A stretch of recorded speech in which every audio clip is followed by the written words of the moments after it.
Welcome to Defeat Your Cravings, hosted by Dr. Glenn Livingston, PhD.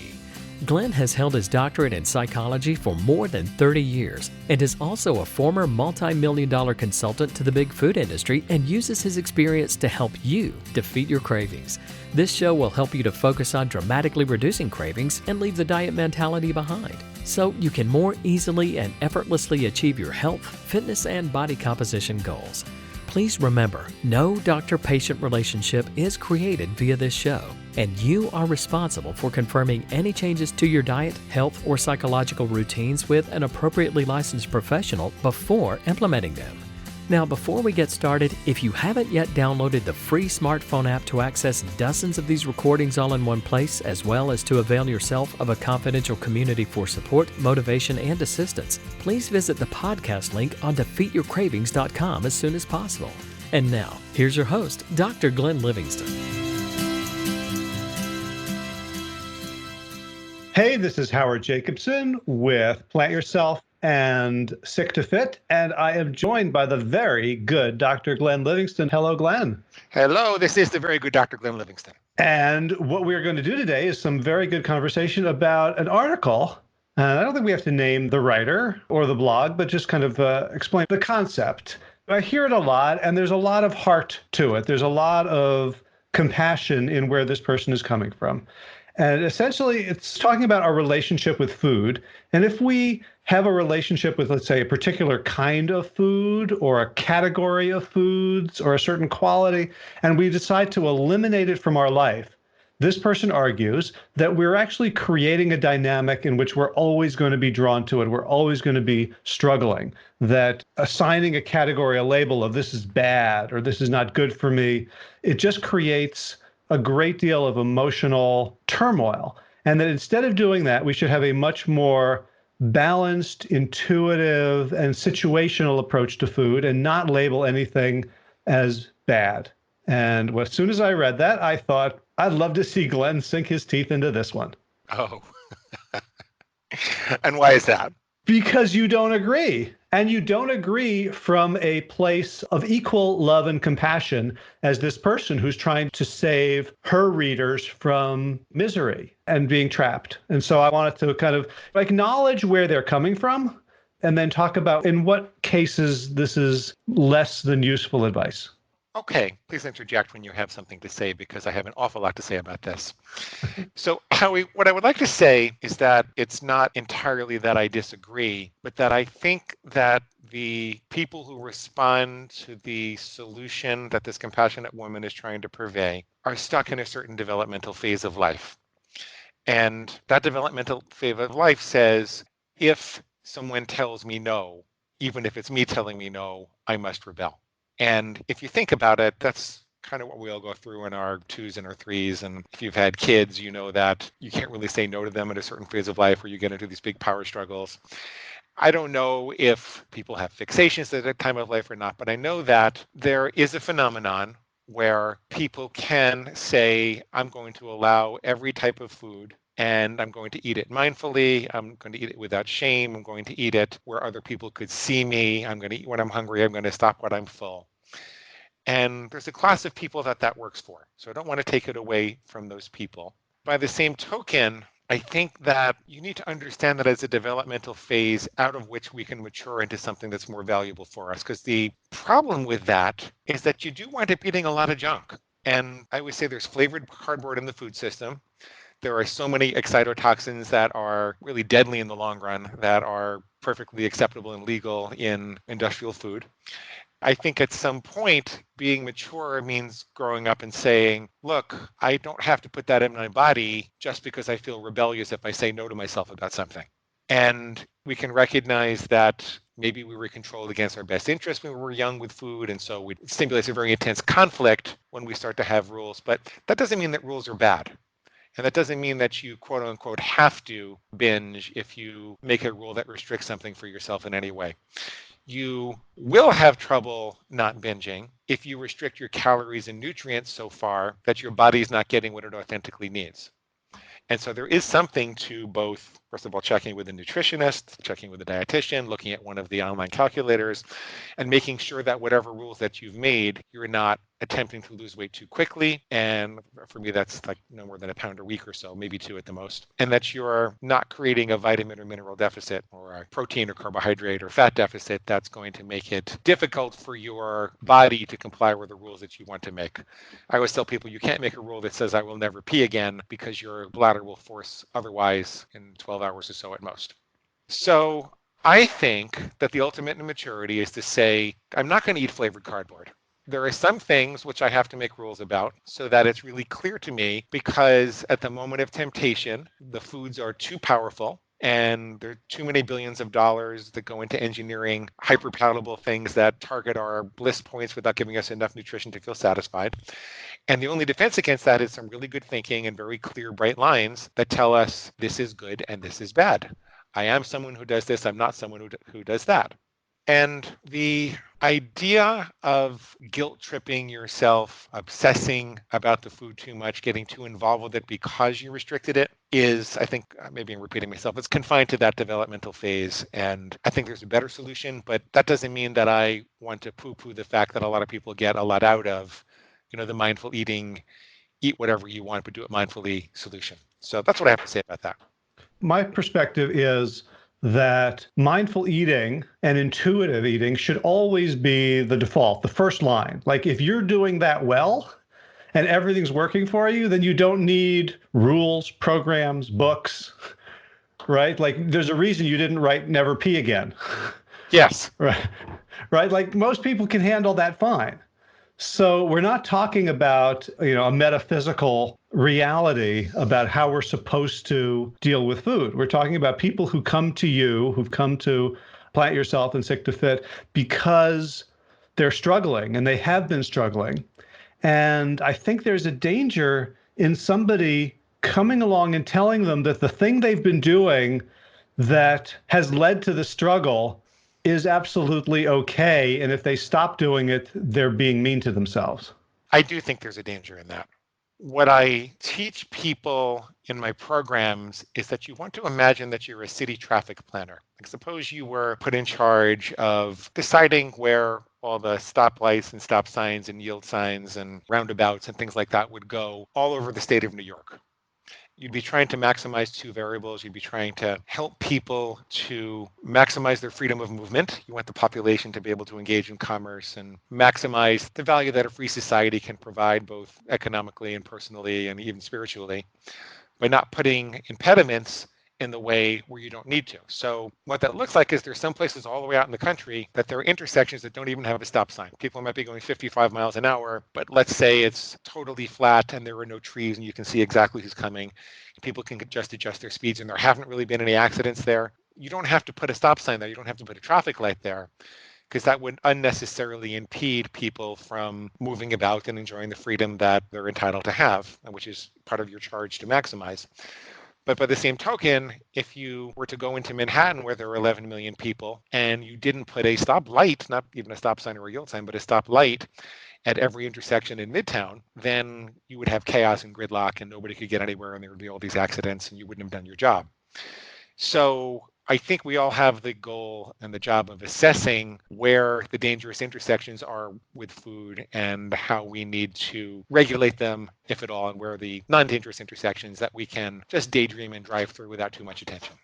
Right. And I like that metaphor also because it points to this idea of, the excitotoxins. They basically ramp everything up for us and they put us in an environment where humans are not designed to go. Way back in the day, when everyone was a pedestrian, you didn't need any kind of traffic signs, right? People would just modulate. Once we have vehicles and we're hermetically sealed inside them, and the only way we can communicate is with an obnoxious sounding horn, then we need to put all kinds of restrictions and limitations on our freedom in order to avoid complete chaos.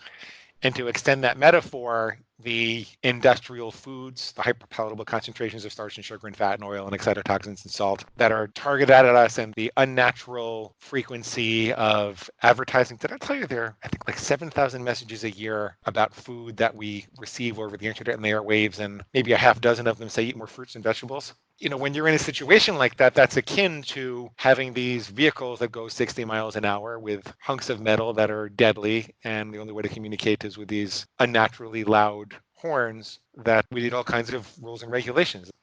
I think that's a apt extension of the analogy. So thank you for that. You're always good at that.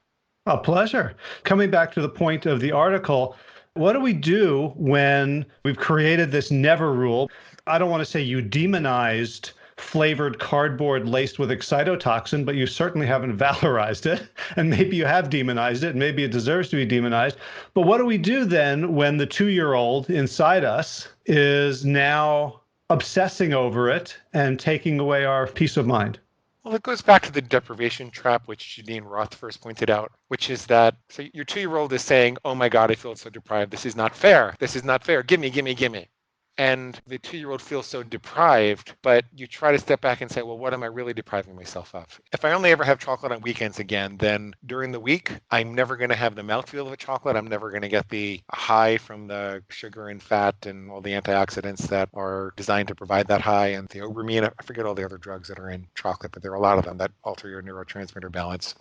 I'm not going to get that dopamine hit during the week. But on the other hand, if I do have chocolate, I'm not going to sleep well. I'm not going to feel calm.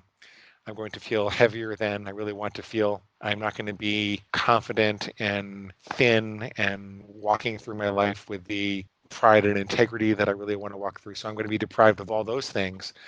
So it's not really a matter of just deciding whether or not you're going to deprive the 2-year-old. It's what are you going to deprive your adult self of if you do keep going?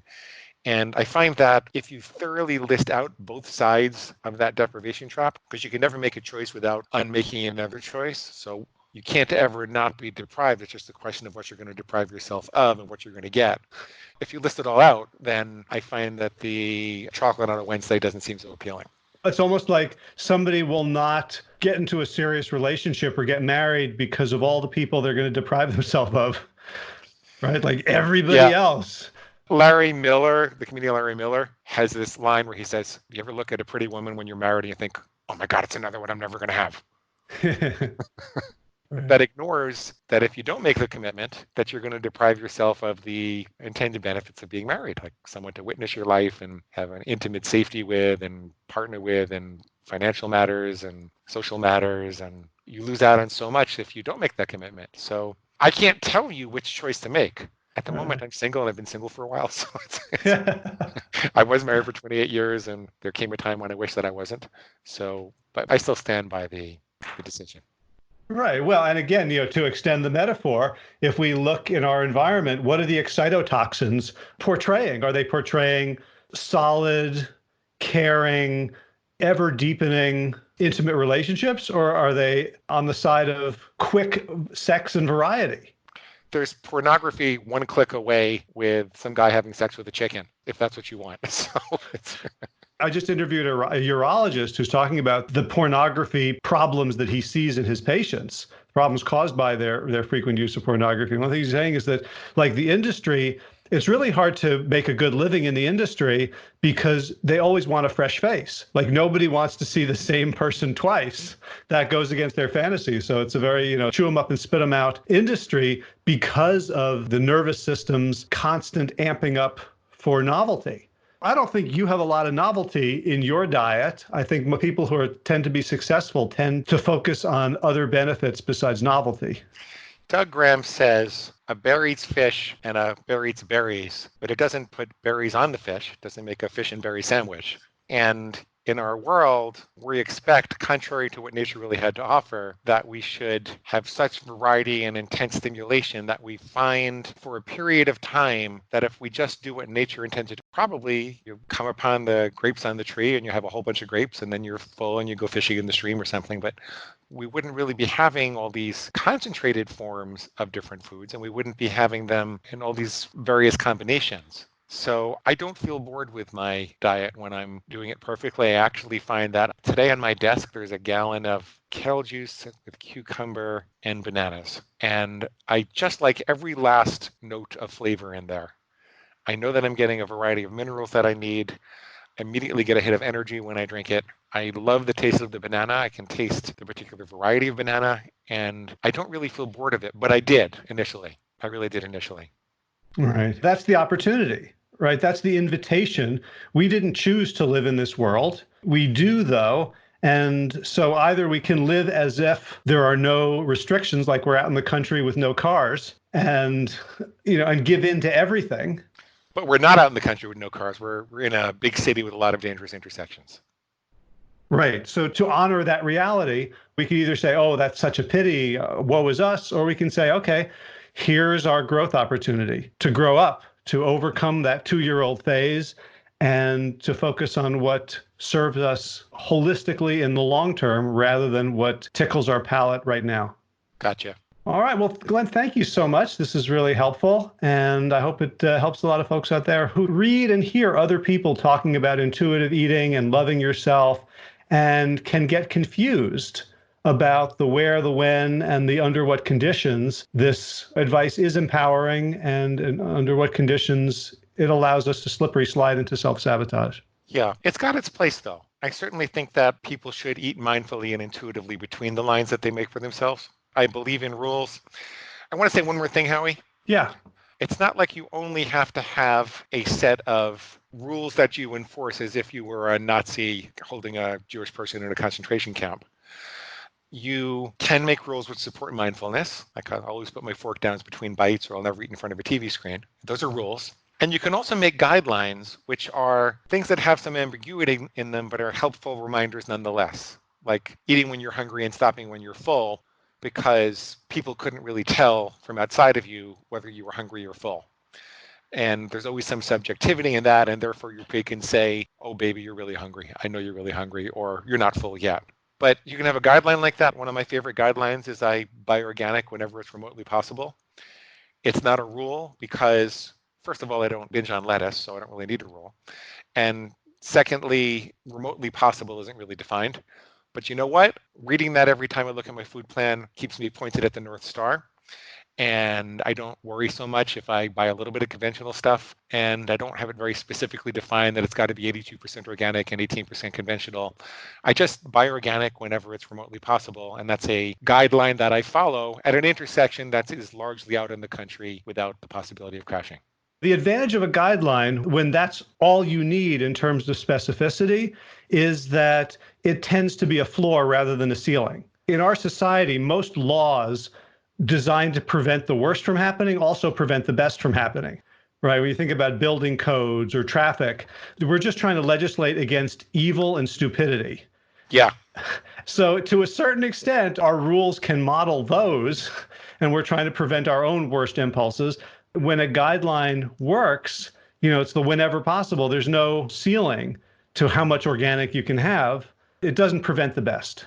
That's a really good point. I never thought of it like that. That's really interesting. You're a smart guy. Well, I hang out with smart guys. It rubs off. And gals. Thanks, Howie. A pleasure. Thank you so much, Glenn. And that brings us to the end of today's broadcast of Defeat Your Cravings, hosted by Dr. Glenn Livingston. Now, if you'd like to find out more about the products and services Dr. Glenn offers to help you dramatically reduce your cravings and stop overeating in 90 days or less, please visit defeatyourcravingscoaching.com.